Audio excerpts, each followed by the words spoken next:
All right, guys, today we're going to talk about an important open guard concept that will help your leg lock entries. And that is distinguishing between inside leg lock entries and outside leg lock entries.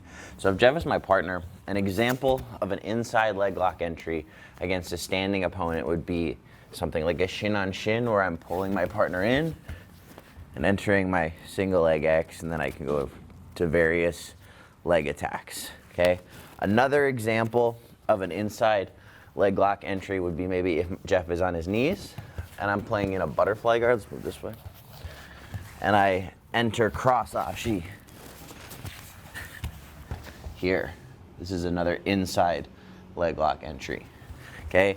Now, conversely, an example of an outside leg lock entry would be something like K guard, where I'm swinging my leg around my partner outside of his hips and entering the legs. Another example would, in a similar kind of scenario, would be something like a deep de la Hiva leg lock entry, where I'm once again swinging around my partner and entering the legs. The reason that this is important is because when I'm getting more advanced with my leg attacks, I can kind of create some interplay. So I can use something like a deep de la Hiva here, and as I go for this entry, Jeff may square up, and now it's very easy for me to enter because I've chained my inside and outside leg entry. Where you'll start to see kind of a gray area with this concept is something called the false reap. So I do a false reap. I'm starting outside my partner's hips, but I'm going to enter inside like this. Okay, so we're doing kind of an outside motion to get an inside entry.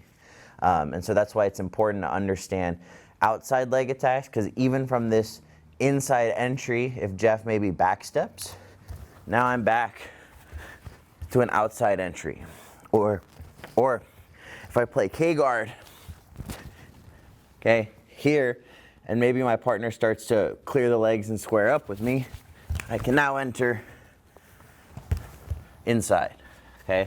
So I think one of the most important concepts to think about when building your open guard game is chaining attacks together.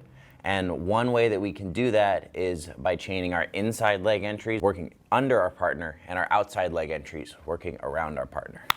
So that's an important concept to think about in the open guard.